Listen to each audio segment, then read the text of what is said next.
Hello, everyone. My name is Juliet Vallejo, and I am the NOAA CC and the graduate scholar at the University of Texas Rio Grande Valley. And today I will be talking about the evaluation of scientific research that research collaboration in the Gulf of Mexico.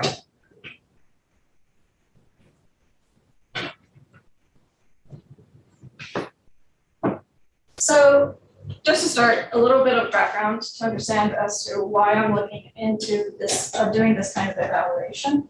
The Gulf of Mexico is pretty much 600 miles large. It is a large body of water that it is semi-enclosed by the continental landmass. It also has a total of 13 different watersheds that run from the American continent and discharge into the Gulf of Mexico.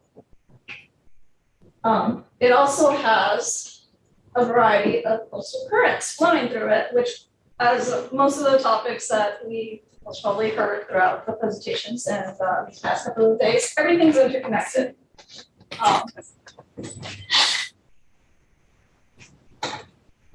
So it's also a temperate tropical system that has a variety of different habitats, from mangrove forests to oyster beds to the deep ocean. And it's also sort of throughout the continental area. It also has the continental shelf. It has an extensive range of resources, from fishing to shrimping to tourism, and of course, the energy sector. And it is economic. That also leads to the ecological and economical importance of the region. In the 2017 Gulf of Mexico Ecosystem Status Report by NOAA NIMS, their technical memorandum, they pretty much stated that, I have to look at the numbers for this one, 72 counties in the United States pretty much collectively contributed to around 600,000 jobs and close to $100 billion in the GDP. So as a region, it is very important to the overall health of the United States and as well as Mexico. And in that, we go into the other topic of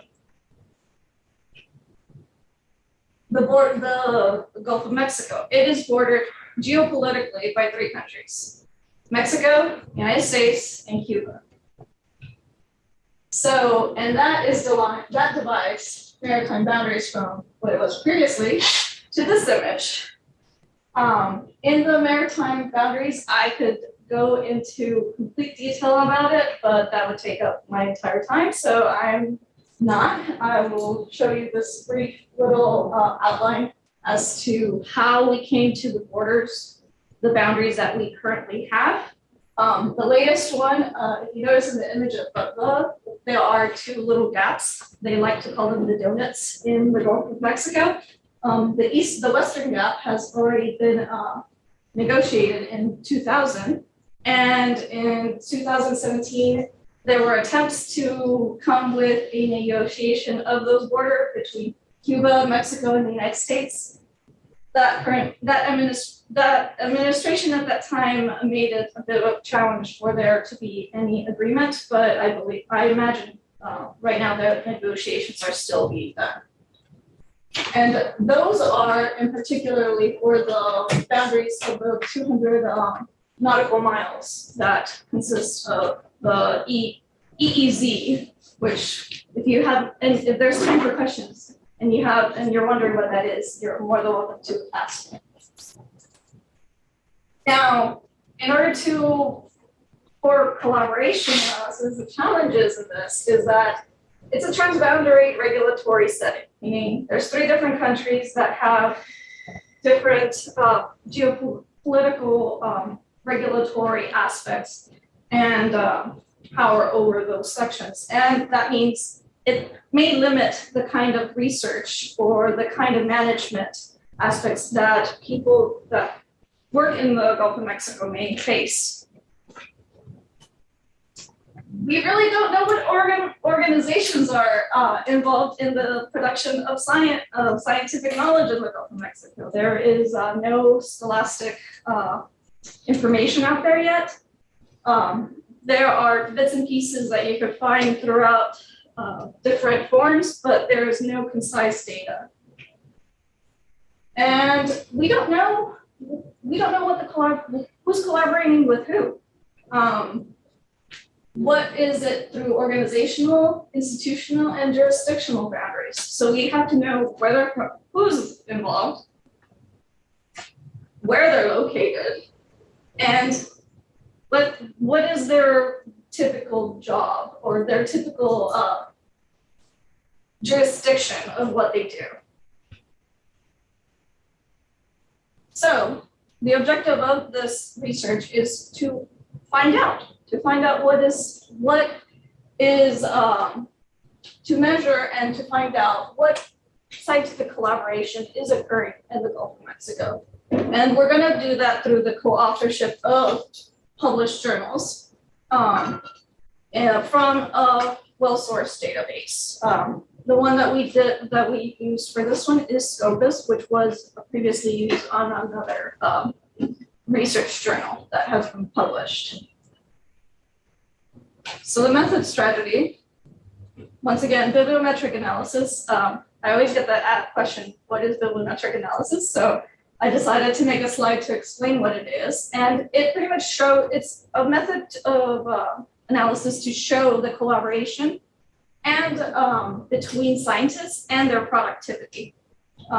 It pretty much gives us a form of structure to be able to do that kind of analysis and give more of a mapping and visualization as to what is going on, who's collaborating with who, and have a better grasp as to what's going on. And also looking at the productivity, who's doing more work, who's publishing more data into the world.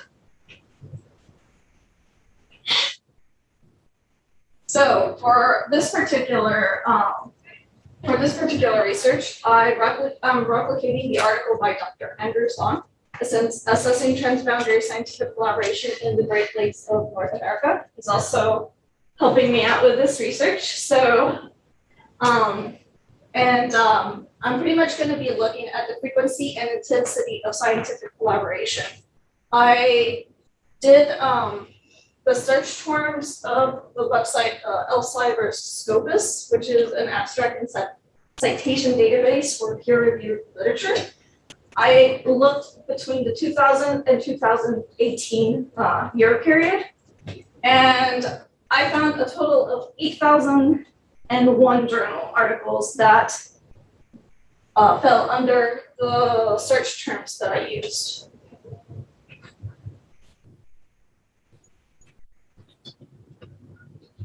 So the information that I was able to obtain from Scopus included the author's names, addresses, title of the journal article, year of publication, abstract, and the journal title.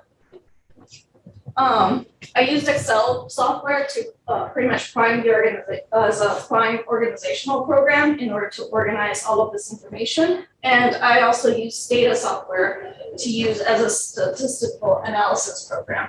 Not everybody submits their papers the same. So there was a lot of manual quality control that we had to do.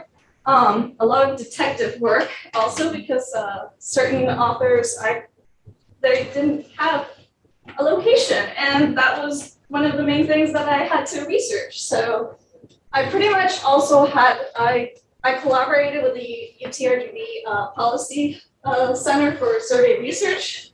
That team was great in helping me out handle all of the different variables and the different data that I had to manage. And pretty much during the manual quality control, we only are accepting co-authorship journal articles only. If it was a single author, that journal would pretty much get taken out. We did not want any inter-organizational collaboration. That means if they're from the same organization and they're the only authors, that journal got scratched out. And if there were any journal or articles that were duplicate or had nothing to do with the Gulf of Mexico.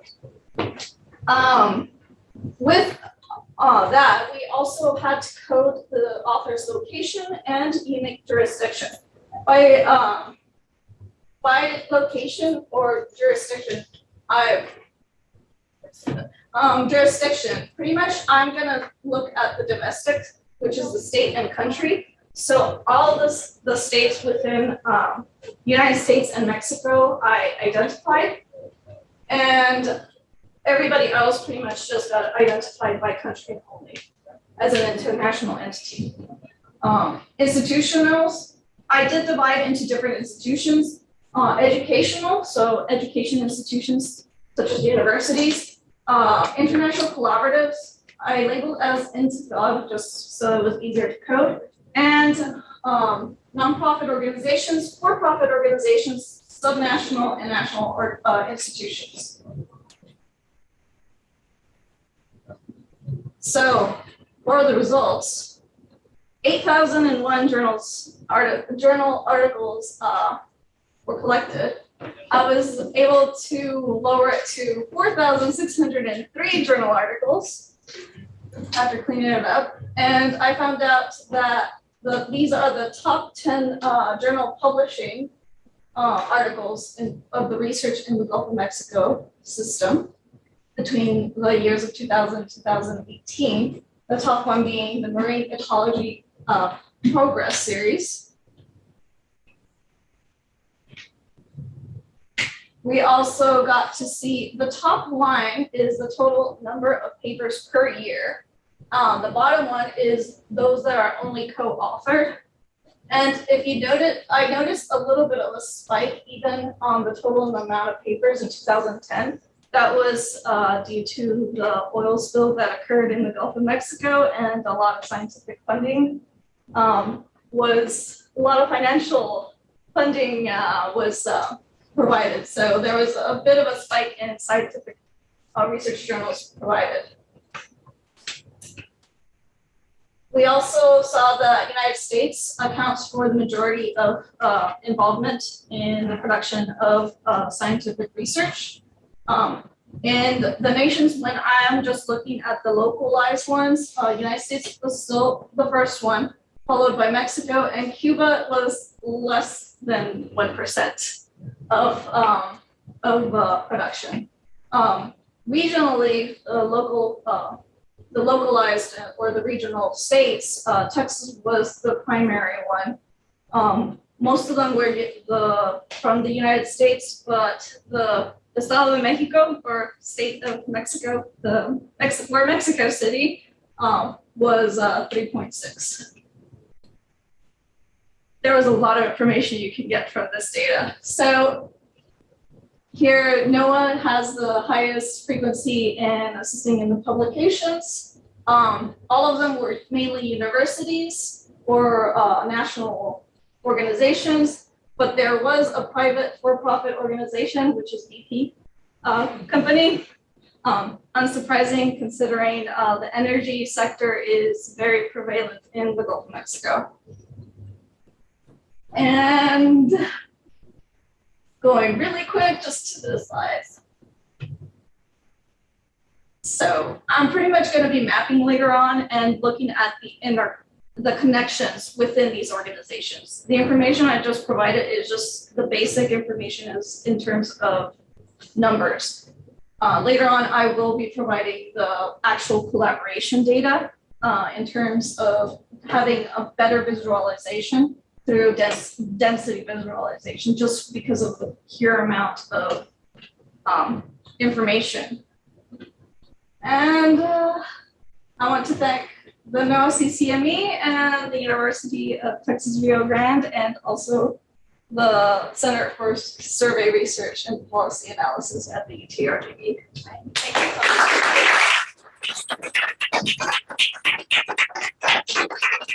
you.